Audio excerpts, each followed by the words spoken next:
Olá, meus amigos, que Deus abençoe você, a sua casa e a sua família de uma forma especial. Podcast do Rafa começando, episódio de número 41. E hoje, pessoal, nós estamos com um tema muito bacana. Hoje nós iremos falar sobre traumas da infância. É isso mesmo. Todos os traumas que acarretam aí para a vida adulta, nós vamos conversar um pouquinho sobre esse tema no dia de hoje. Mas eu quero já pedir que você que está aqui pela primeira vez, não se esqueça de se inscrever em nosso canal, tá bom? E de deixar o seu joinha e o seu comentário para ajudar a crescer esse canal. E você que está nos ouvindo aí pelo Spotify e o Amazon Music, compartilhe o episódio com outras pessoas e também salve na sua playlist para que a gente continue avançando e muitas pessoas venham ser alcançadas com o podcast do Rafa, tá bom? E hoje, pessoal, eu estou muito feliz porque nós estamos recebendo uma convidada muito especial.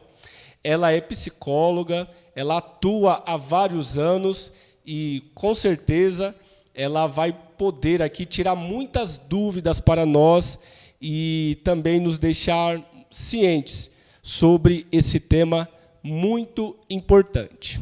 Então, senhoras e senhores, recebam com muito carinho a nossa amiga, a doutora Daniela Silva.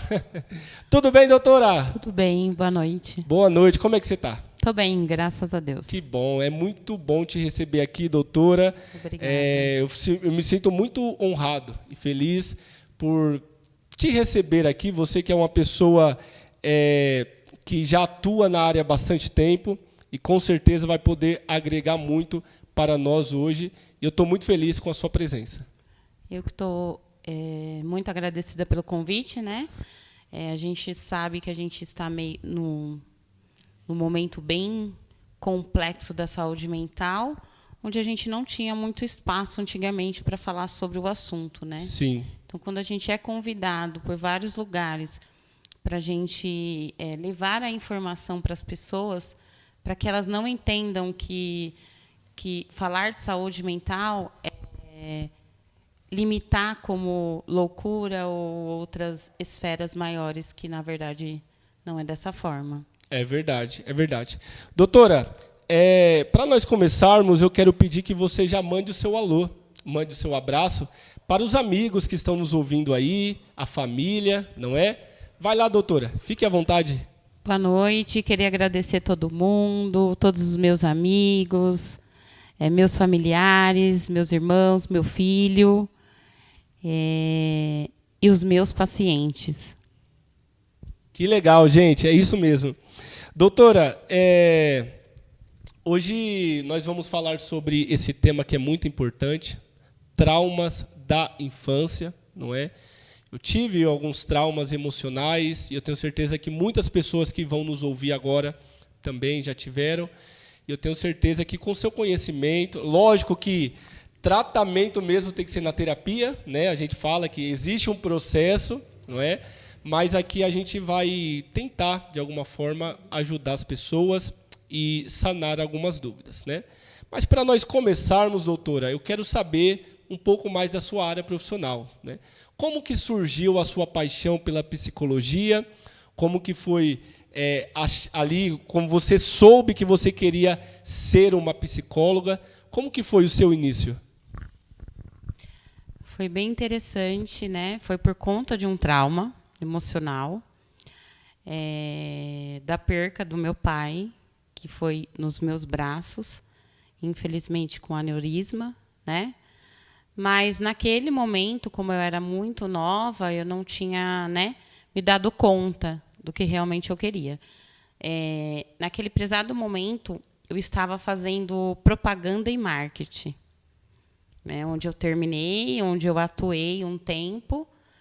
E depois, essa situação do trauma que eu tinha me deixou muito com dificuldades de encontrar o meu eu, né?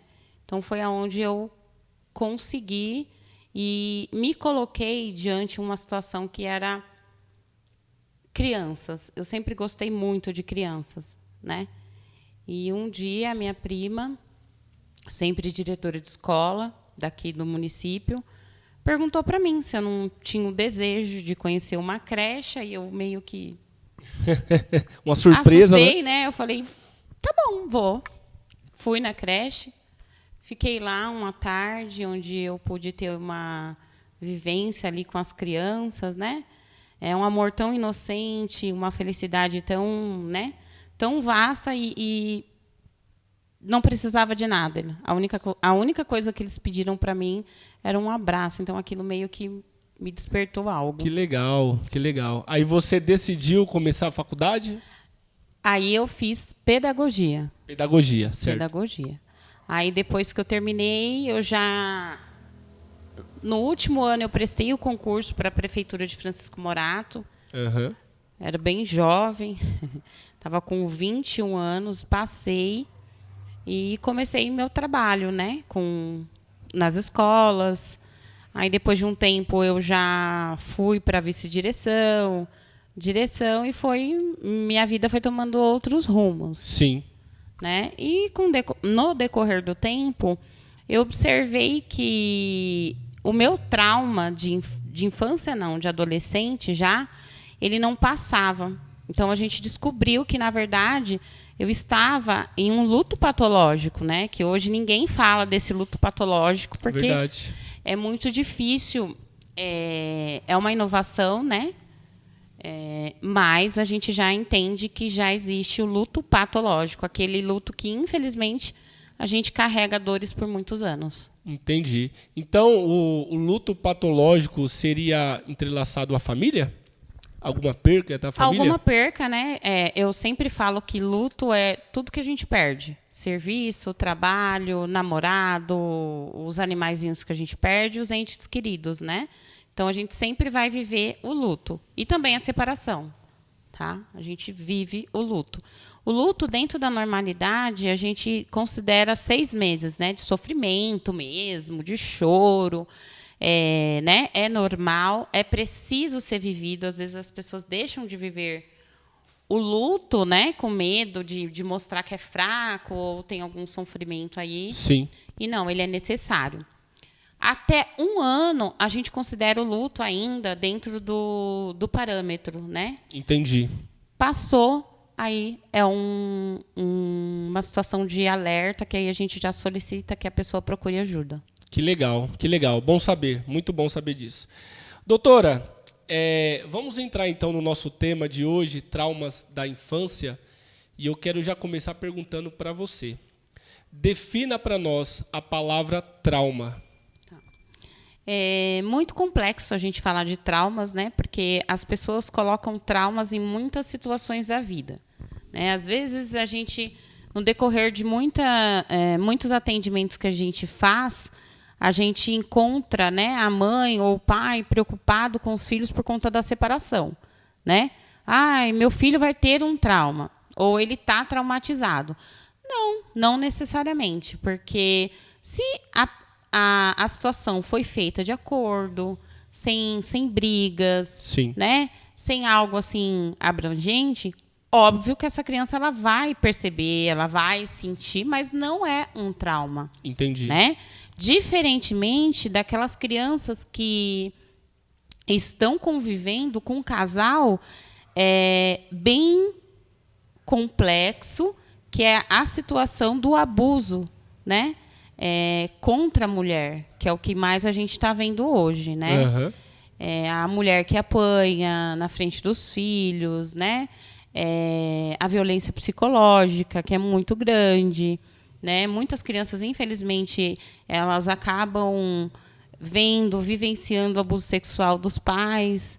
Então, isso sim é uma forma bem traumática, né? É algo que vai para além, né, de um sofrimento. Igual a gente se depara com uma pessoa que morreu nos nossos braços. É óbvio Sim. que vai ficar um trauma. Entendi. Né? Igual, às vezes, a gente está passando por uma rua, uma pessoa é atropelada e a gente está estava lá por acaso. E você vivenciou tudo, você socorreu, é óbvio que vai ter um trauma. Diferentemente de você ver uma pessoa sendo atropelada, sendo socorrida e está tudo bem. Né? Porque essas coisas são coisas que a gente vai entender que pode acontecer. É verdade. Né? Mas quando a gente percebe que é algo traumático, né, é quando realmente vem para além. Né? O que a gente fala para além? Que aí é o psicossomático, né? A parte da saúde. Aí a gente já começa a entender e observar que a pessoa começa a levar para além, né? Onde danifica o sono, onde traz reações de ansiedade, depressão ao longo do tempo, né? São diversas e tudo situações. Isso é interessante que tudo isso remete no corpo, né, doutora? Tem reações do corpo, né? Às vezes a gente chega com o paciente, né? O paciente fala, nossa, eu tô com ataque cardíaco, mas eu chego no hospital, não é nada. Infelizmente, quando a gente tem uma situação dessa, o paciente ele sente tudo, exatamente como se ele fosse infartar, exatamente como se ele fosse ter um mal súbito.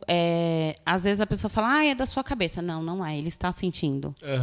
Isso é verdade. Ele está sentindo. Eu conheci um caso de uma pessoa que ela teve um trauma de infância de briga dos pais. Os pais viviam brigando. E a pessoa falou para mim que ela acordava na madrugada assustada, pensando, ela já não morava, já era casada, não morava com os pais, mas ela acordava de madrugada assustada e pensando que estava na casa dos pais e os pais estavam brigando. Ou seja, algo que ela vivenciou a infância inteira trouxe para a vida adulta dela, né? Se não tratado, vai levar para a vida toda, com certeza. É verdade. Que legal, doutora. Tem alguma idade que a psicologia considera importante para cuidar da saúde mental da criança? Para que ela não venha guardar os traumas? Então, né? Essa pergunta é bem complexa e difícil de responder, porque antes de terminar, antes de começar esse assunto, eu ia finalizar, né, que os traumas já eram estudados e já eram tratados por Freud, né? Freud tratou traumas, né, de mulheres, né, com histeria durante 50 anos, né? Olha então só. Isso não é tão inovador assim.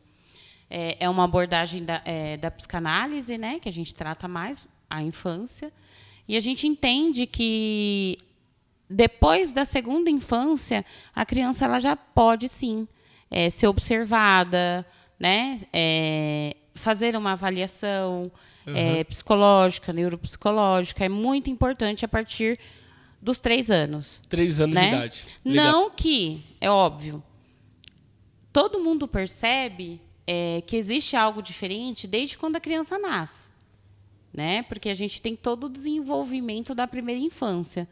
O tempo que ela leva para ela ficar sentada, né? Se ela olha, se ela chora, se ela sente.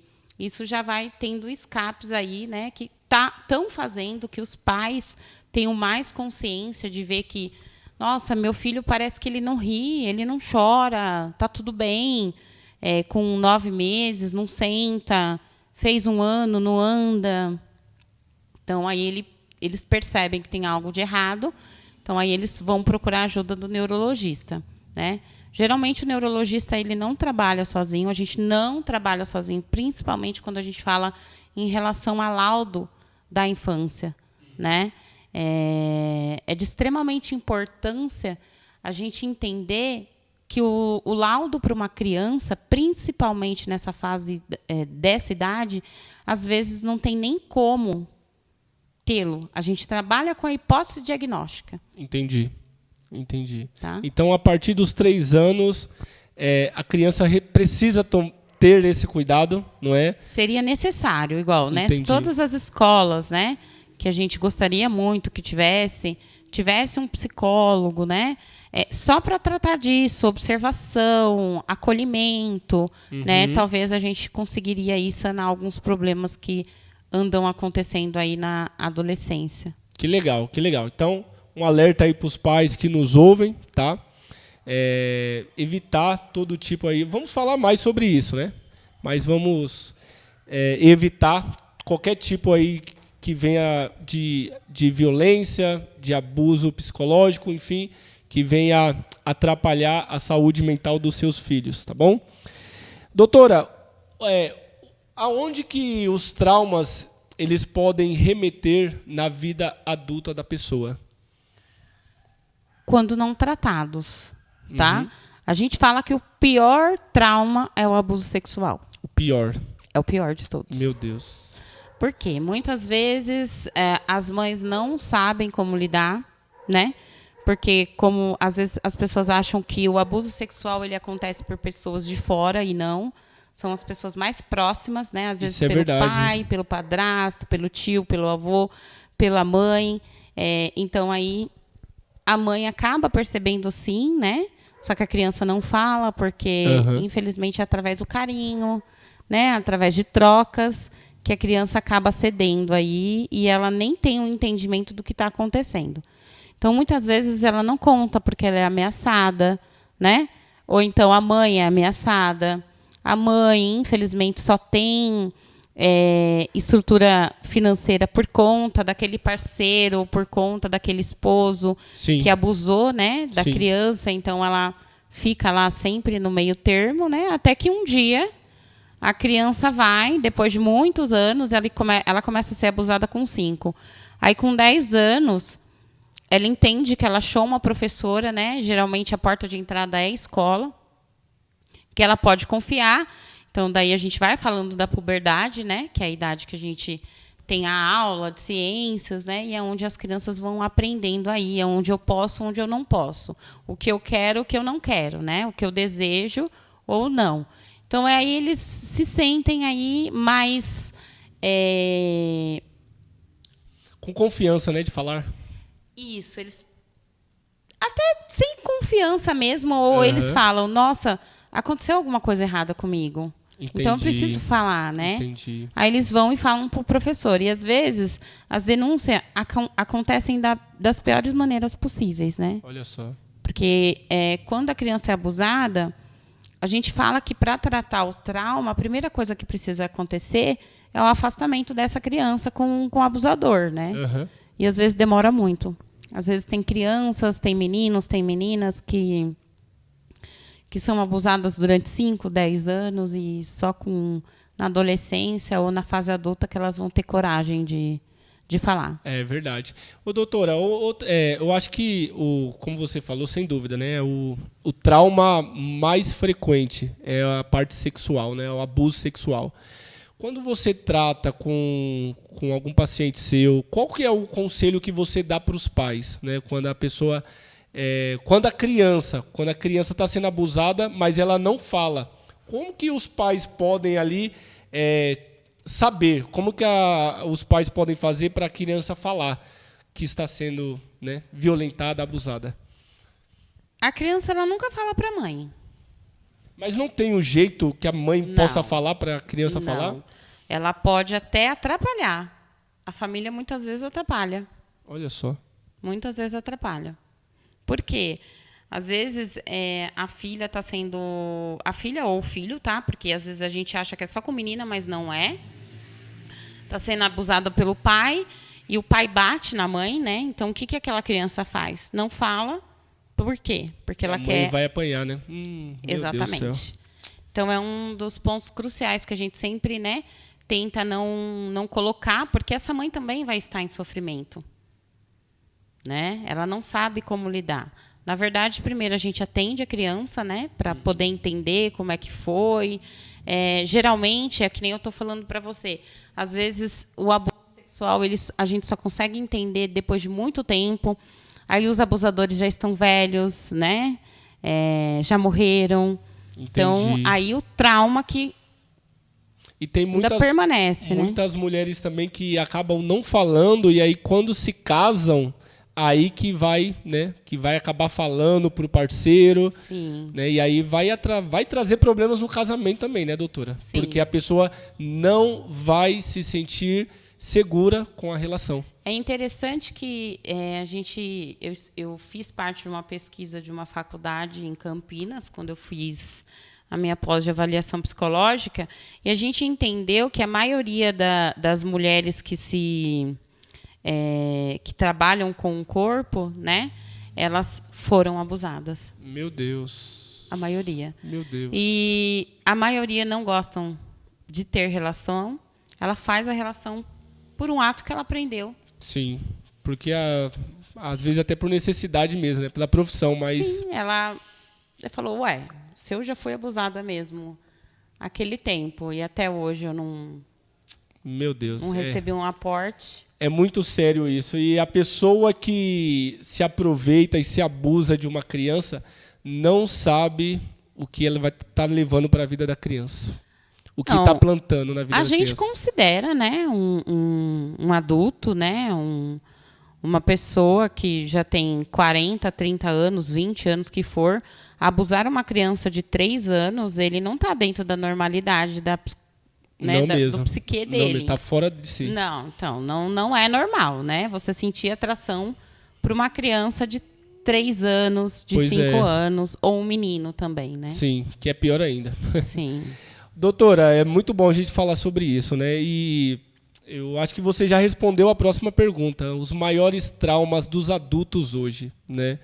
Você acha que dos adultos o maior trauma é o abuso sexual? Ou tem outra que a gente pode colocar ali do lado? Hoje a gente tem outro também, né? Que a gente, quando vai ter alguma coisa relacionada à vara da infância, né? A gente entende, a gente escuta muito do juiz que o abandono afetivo paterno, né, está causando muitas frustrações, e aí a gente faz um índice aí, a gente faz um levantamento e a gente percebe que a maioria dos adolescentes que estão introduzindo drogas, bebidas, né, infelizmente, se a gente for buscar lá atrás, o que aconteceu foi o abandono afetivo paterno. Nossa, olha só. Sim. Mas você fala de abandono quando os pais realmente abandonam fisicamente, ou porque tem muito disso, né? Que os pais criam, mas não dá atenção para os seus filhos.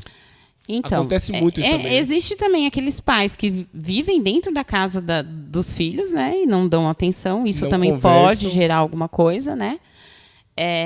E a outra é o fator que quando o pai se separa e ele não tem a responsabilidade ali de ter o compromisso de ser responsável enquanto pai ou mãe, né? Ajudar na criação, colocar ali, olha, eu estou aqui para o que daí vier, né? Se colocar, acolher o filho, né? Hoje a gente entende que a maioria das situações de problema de saúde mental é por falta de acolhimento. Sim, né? Isso é verdade. Então, os paternos são os fundamentais. Entendi. Que legal, doutora. Bom, então fala um pouquinho para nós, doutora, como que os pais podem evitar os traumas nos seus filhos? Tá. A melhor maneira dos pais, né, tentar, é óbvio, né? Sim. É através da conversa. Infelizmente, depois da pandemia, né, a gente entende que as famílias não se conversam mais, né? Por quê? Hoje a gente está lidando com vários tipos de personalidades, né, e gerações. A gente é nascido, né? Eu e você, talvez, nós estamos ali no meio termo, né, da geração Y, né, e X, que é aquela geração que o pai falava e o filho ficava quieto, senão apanhava. Exatamente. Né? Hoje não. Hoje a gente está lidando com a categoria Z. E essa categoria é aquela categoria que ele vai querer falar, que ele vai querer perguntar. E o pai, infelizmente, ele é de qual categoria? Y. Uhum. Né? Então, ele não aceita que o filho argumente, né? Ele não tem esse entendimento que não é que o filho vai brigar. Ele vai argumentar, ele vai perguntar. Vai querer saber o porquê. Exatamente, né? E muitas vezes, por conta de ignorância, ou até mesmo cultural, né? Que os homens têm, até mesmo as mães, elas não costumam mais escutar os filhos, né? Entendi. Então é onde vai afastando. Daí os filhos vão para onde? Acaba indo para as redes sociais, que tudo que eles querem hoje é muito muito fácil ter o acesso, né?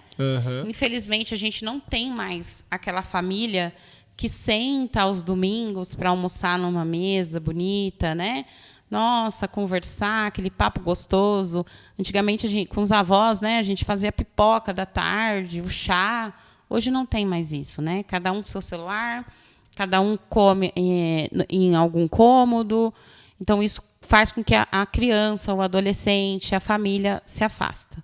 Isso é verdade. E o pior de tudo, doutora, é que se a criança não tem atenção em casa, ela acaba buscando atenção lá fora, né? E aí vai pelas más amizades, não é? Vai pelos caminhos errados e aí, hoje em dia, a gente tem a consequência disso. A gente entende, né, que existem muitas pessoas que acreditam que o uso de entorpecentes muitas vezes é por conta de curiosidade, né? Ou então porque o amigo está usando. Não, se ele usou é porque ele está com uma falta lá dentro do coração dele, ele está com vazio, então ele acredita que algo que ele vai utilizar vai ajudar ele naquele momento. É verdade, é verdade, é verdade. Se a pessoa não tiver Deus no coração, não é? Também. Porque o vazio na alma é só Deus que preenche. Exatamente. Né? A atenção dos pais, sim, mas quando não tem, é só Deus para nos abraçar, né, para nos acolher. Se a pessoa não buscar Deus, aí vai... E também tem a parte muito biológica também, né? Se ele já vem de uma família aí que já tem familiares com transtornos, então a probabilidade dele desenvolver, não é que ele vá desenvolver, mas sim, a probabilidade aumenta, né? Entendi. Então aí ele já tem aí esse problema, né? E não tem um acolhimento, aí onde ele vai buscar? Né? Porque a depressão ele começa como? Um vazio. É um vazio que a gente tenta preencher. Muitas vezes hoje eu atendo muito, né? Casal que se separou na pandemia, né? E a gente entendeu que na verdade casaram por conta que acharam que era um vazio que eles iriam suprir, não por amor. Aí é um grande problema, porque se a pessoa casa para ser feliz, tá no caminho errado, porque a pessoa tem que ser feliz antes. Exatamente. Eu sempre digo isso, a pessoa tem que ser feliz antes. Tem que estar bem. Ninguém tem condição de entrar dentro do interior de outra pessoa e suprir o que está faltando. É verdade, é verdade. É só Deus que pode fazer isso, só Deus. Doutora, legal.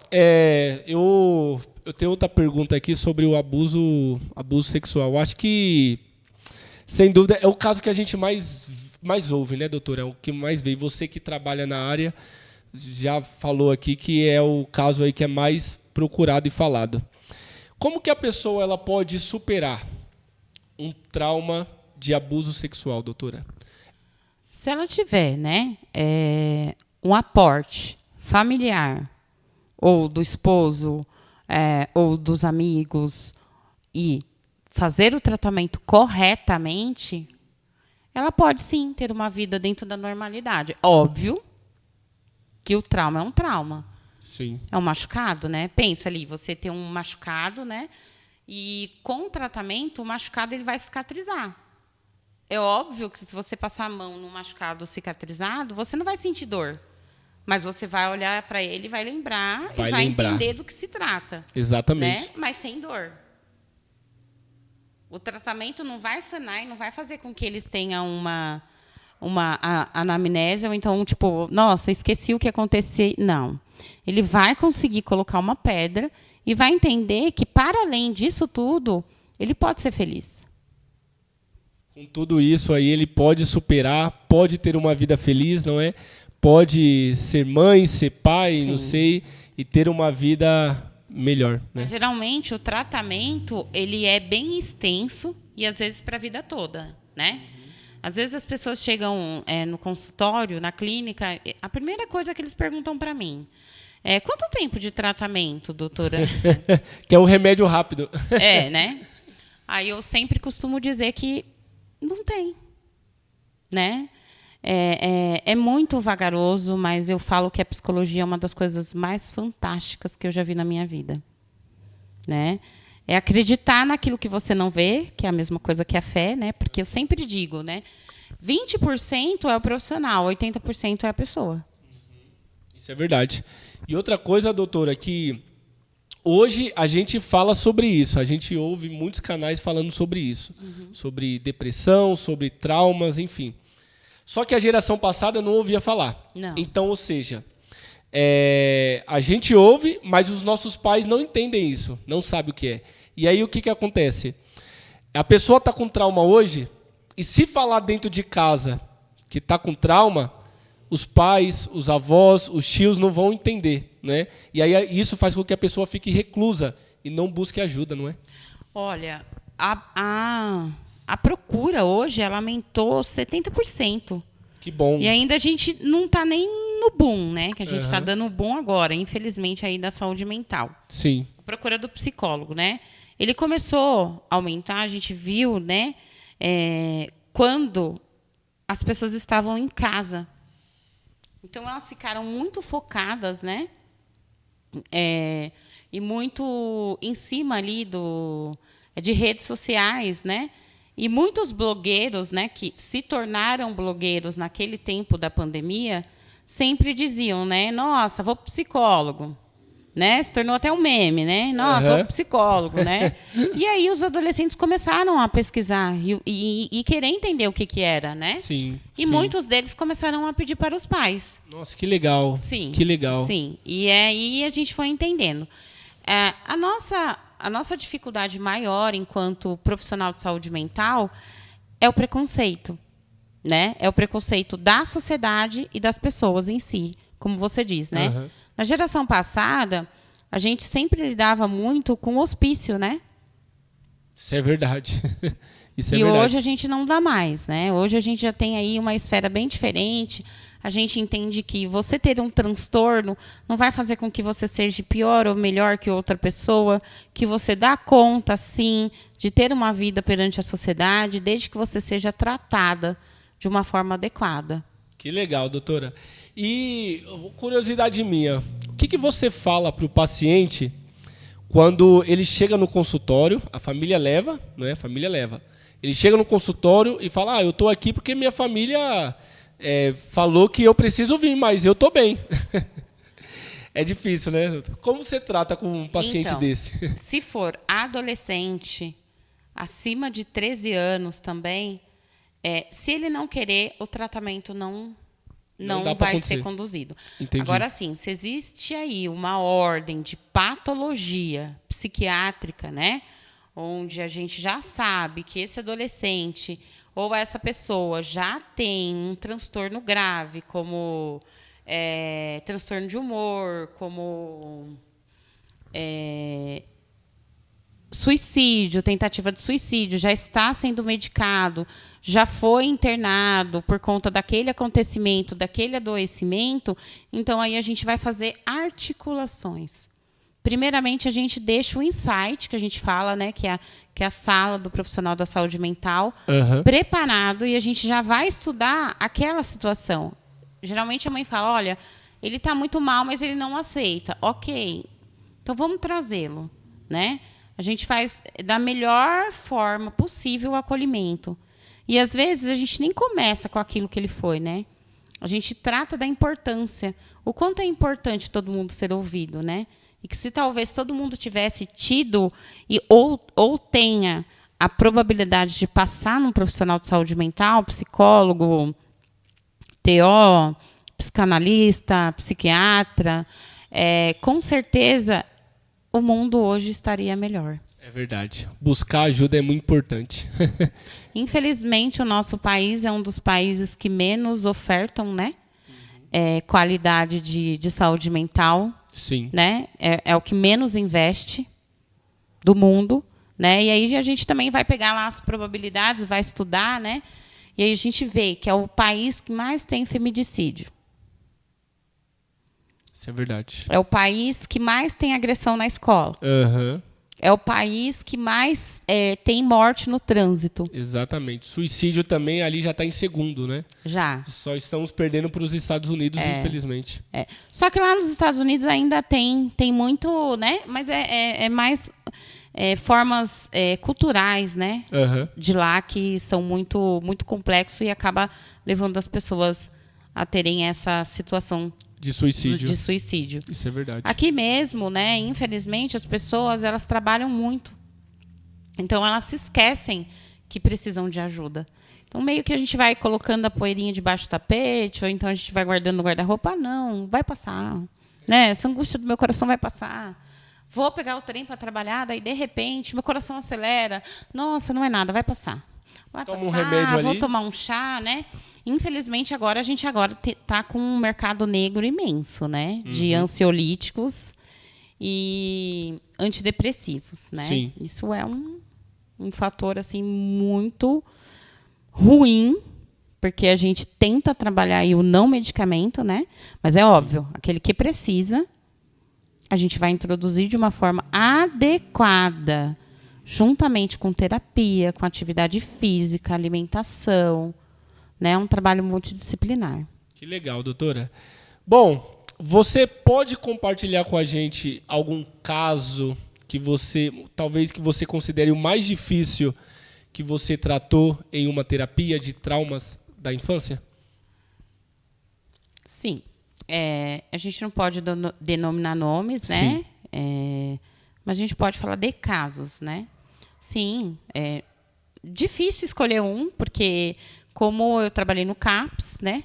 CRAS, a gente vivencia assim, né? Muitas coisas, mas essa foi a vivência da clínica, né? Onde eu sou proprietária e trabalho.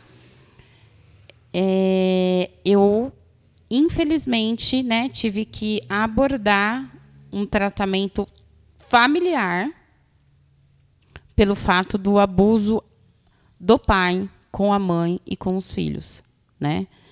E de maus tratos. Não era abuso sexual, tá? Maus tratos. Maus tratos. Entendi. Maus tratos. Do pai com a família, é isso? Isso. E um dia, né, para que essa adolescente chegasse até a mim, a mãe entendesse que ela estava com algum problema grave, porque, infelizmente, ninguém nasce com transtorno borderline, né? A gente adquire. É verdade. Então, ela adquiriu isso, né, com tudo que ela vivenciou, infelizmente. Então, um dia, ela arrumou um namorado. O pai, quando viu, o pai bateu muito nela, deu muito chute na parte abdominal, onde ela, infelizmente, ela teve sequelas. Meu Deus. Tá? E ele sempre apontando armas brancas ou arma de fogo, né? Então, assim, eu acho que esse foi o mais complexo, porque o borderline, ele não é muito falado, né? Porque ele está dentro do quadro ali do CID de transtorno de humor, né? Então, muitas vezes, ele acontece em mulheres, né? E a gente fica muito naquilo, nossa, mas é bipolar? Não, não é bipolar, né? O bipolar, ele desenvolve a situação Picos, né? Picos de bem humor. devagar, Aham. tá? Então, ele pode ter uma semana depressiva, uma semana de euforia, uma semana que ele é o super-homem, uma semana que ele é um lixo, aí vai, sabe? Entendi. Cada semana ele vai mudando. Então, assim, dá para confundir muito, né? A gente pega muito histórico de CID errado, infelizmente, né? Que aí depois a gente vai entender como eu sou especialista em avaliação psicológica, a gente acaba fazendo outros testes e a gente entende que aquele CID está errado. Então, foi o que aconteceu. Foi muito difícil, porque ela estava entrando, né? O borderline, ele começa, né? Na verdade, antigamente, quando eu estudei, a gente entendia que isso só acontecia depois dos 25 anos.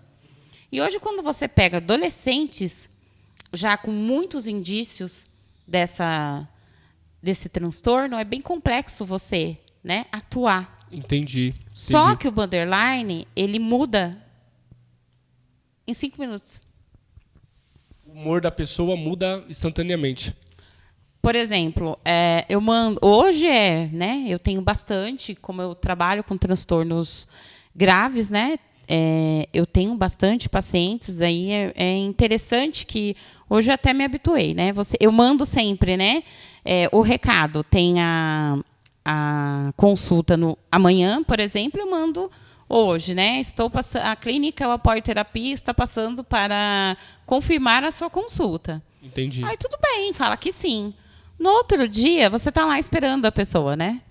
Aí você manda um recado, oi, já está chegando? Eu não vou. Eu não quero falar. Nossa. Não quero falar com você. O humor da pessoa tá mudado totalmente.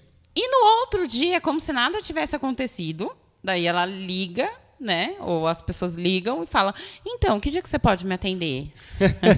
Como se nada tivesse acontecido, né? Como se nada tivesse acontecido. E conviver com pessoa assim é difícil, né, doutora? Muito. Meu Deus do céu. Muito. Então, o borderline é mudança de humor, né? A pessoa Sim. tá bem, de repente tem uns 5 minutos, Sim. né? Sim. E acaba mudando o seu humor. Só que assim, o borderline é também aquela pessoa que ama aparecer, né? Que ama ser o centro das atenções. Então, muitas vezes, ela vai causar igual, às vezes a gente recebia a adolescente lá, ela começava a gritar. Eu trabalho num prédio comercial, né? E aí todo mundo ficava um pouco assustado. Hoje a clínica já tem 6 anos que está no mesmo lugar, então as pessoas já estão acostumadas, né? Mas no início foi bem interessante isso, todo mundo saía para ver o que estava acontecendo, né? E as pessoas não se importam, o borderline não se importa, quem se importa somos nós, é o marido, é o filho, é a mãe, aquele que está próximo, né? Uhum. Ô, doutora, tem outro transtorno que é pouco falado também, né? A síndrome do pânico, que a pessoa acha que vai morrer ali de repente. Isso vem da infância, doutora? Não. Não? Não. Qualquer distúrbio, ele pode disparar a qualquer momento, infelizmente. Entendi. Eu sempre digo, né, que a sanidade anda lado a lado da loucura. Qualquer pessoa... Essa é boa. É um fio de cabelo, né? Qualquer pessoa, infelizmente, pode surtar. Uhum. Alguns voltam, né? Ou outros, infelizmente, vai para esquizofrenia. Sim. Ou para outros transtornos graves e... Entendi. Eles não voltam para a realidade. Mas a síndrome do pânico, não é que ela não é falada, né? Ela está sempre associada a algo. E o transtorno que mais associa a síndrome do pânico é o TAG. Né? O transtorno generalizado de ansiedade. Entendi. Generalizado. Então, ele vai ter um momento que ele vai ter muito medo, ele vai ter um momento que ele vai ter muito choro, ele vai ter um momento que ele vai ter muita depressão, muita ansiedade, muita fome, muita compulsão. Entende? Aí vai ter dia que ele vai falar, não, eu não vou sair porque pode acontecer alguma coisa comigo hoje. Exatamente. Né? É assim mesmo. É o disparo, né? O que será que está faltando no cérebro daquela pessoa? Então, tudo isso aí tem a ver com a ansiedade, né? Com a TAG. Também. O TAG. O TAG, perdão, Isso. o TAG. Que legal, doutora. Bom, então vamos para os remédios, né? Como superar os traumas, doutora? Com remédios, você fala? Não, primeira avaliação, né? Sim. Mas aí como que funcionam os primeiros passos? A gente primeiro tem que entender que transtornos, ele não tem cura. Tá? Não tem cura, Não né? tem cura. Tá, legal. Mas ele tem tratamento e você consegue ter uma vida de qualidade até 95%. Desde que você faça o tratamento ali, né? Não é só o psicólogo. Você faça atividade física, você tem uma alimentação saudável, você consiga, né? Até a busca da fé, né? Daquilo que você vai te ajudar. O espiritual. Né? Exatamente. É um todo, né? Mas, infelizmente, a gente já entende que hoje os transtornos são de esferas, né? Ele tem graus. Então, às vezes, é de um grau pacífico, né? Que o paciente vai dar conta, quando ele começa a fazer uma atividade física, ele foca naquilo, então ele também vai receber endorfina, serotonina, tudo que o remédio faz com que ele receba. Então, aquilo faz com que ele dê conta. Mas quando é um transtorno muito grave, infelizmente, Ou, felizmente, porque eu sempre digo, né? As pessoas têm muito medo do medicamento. O medicamento, ele utilizado de forma inadequada, é um perigo. Mas dentro do estabelecido e de uma avaliação do psiquiatra junto com o psicólogo, tranquilamente ele vai embora. Dá para controlar. Dá para controlar. Dá para controlar. A gente faz aí um tratamento de 1 ano, de 6 meses, e depois vai desmamando. Né? O difícil é começar, né, doutora? Mas quando a pessoa busca ajuda, ela consegue superar. Eu sempre digo que o difícil é a gente aceitar que nós temos algo em relação à psicologia, à psiquiatria, à neurologia, né? Porque, nossa, eu tô louco, tô no psicólogo. Não, eu não tô louco, né? O sábio é aquele, porque o sábio, na verdade, é aquele que faz as coisas para não ter. Sim. Isso é verdade. As pessoas não entendem que o nosso trabalho, ele é o quê? É preventivo. Se eu estiver trabalhando o meu eu com um psicólogo, talvez quando eu tiver um trauma ou quando alguma pessoa morrer, esse trauma seja tratado de uma forma diferente. Porque eu já vou estar lidando com os meus conflitos. É verdade. E eu sempre digo, doutora, que quando a pessoa ela busca ajuda, ela está fazendo isso por ela e pelas pessoas que estão ao redor dela, não é? Sim. Porque às vezes é o marido, é a esposa que não aguenta mais a situação, é o pai, a mãe, é os filhos que não aguentam mais a situação. E aí quando a pessoa ela busca ajuda, ela está se cuidando e cuidando de quem está em volta dela, não é? Sim. A pessoa que tem algum problema de saúde mental, ela tem muito medo de ser acusada, né? Mas o maior problema é a autoacusação, né? Porque ele precisa se tratar. E, querendo ou não, infelizmente, quando a fase dos sentimentos, porque todo mundo sente tristeza, sente ansiedade, sente medo, é uma normalidade que o nosso corpo ele já nasceu com isso, né? Só que quando isso se estende para além de 9 meses e a gente não procura ajuda, então isso pode sim acarretar um transtorno. Entendi. Que legal, doutora. Bom, senhoras e senhores, nós recebemos hoje aqui a doutora Daniela Silva. Doutora, faz o seguinte, fala aí as suas redes sociais para o pessoal que nos acompanha aí, te seguir, né, no Instagram, no Facebook, vai lá. Tá bom. Bom, galera, todo mundo, acho que bastante pessoas já conhecem aí meu trabalho, né? Eu desenvolvo alguns trabalhos pelo Instagram, Facebook, né? Tenho também um site e a gente está falando aí muito do meu projeto, né? Que é o projeto Saúde Mental para Todos. Legal, legal. Isso. Ele está nas minhas redes, né? Daniela 33 Olavo, o Instagram, e Daniela Aparecida, que é o Facebook, e o meu site é www.danipc@.com.br. Top, legal. Vamos. Eu posso colocar o WhatsApp do seu escritório também aqui embaixo na descrição? Óbvio. Então, colocar o endereço da clínica, né? Isso. Hoje a gente trabalha na clínica, eu apoio terapia, né? Eu sempre trabalho contraturno e hoje, graças a Deus, a gente já conseguiu levar o projeto, né? Hoje eu sou mentora do projeto, mas eu proponho o projeto para outros municípios e está dando muito certo. Que legal, doutora. Que a condição daquela pessoa que acha que não pode pagar, ter aí um acesso mais fácil. Mais flexível, né? Isso. Legal. Fala o WhatsApp do escritório, doutora. 11 9 4764 7649. Maravilha. Anotou aí, pessoal? Se não anotou, volta aí um pouquinho, tá? No áudio e no vídeo, para você estar aí conhecendo mais sobre o trabalho da doutora Daniela Silva. E você que quer ajuda, tomou a decisão, olha, eu tô com um trauma, eu tô com um transtorno, eu quero ajuda, eu quero melhorar, procure profissionais da saúde. Se você for aqui de Francisco Morato, tem a doutora Daniela Silva.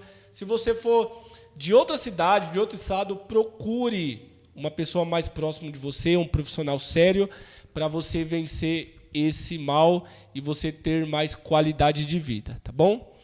Doutora, obrigado pela sua participação. Fiquei muito feliz. Fiquei muito feliz. Obrigada. Por você estar participando aqui da nossa série Setembro Amarelo. Eu tenho certeza aí que esse áudio, esse vídeo vai alcançar muitas pessoas aí. Queria agradecer a oportunidade, né, e dizer a todas as pessoas que têm canais, falar muito mais sobre o assunto da saúde mental, que nós estamos de portas abertas, né, que nós somos preventivos. Infelizmente, as pessoas já chegam adoecidas. E aí vocês procuram ali dar qualidade para a pessoa. Isso, tá bom? Que legal, Obrigada, doutora. galera. Pessoal, muito obrigado pelo carinho da sua audiência. Semana que vem nós estamos de volta com mais um episódio do podcast do Rafa, tá bom? Compartilhe com outras pessoas, tá? Deixe o seu like e o seu comentário aqui embaixo. Que Deus abençoe, que Deus te guarde e até a próxima. Tchau, turma. Deus abençoe a sua vida.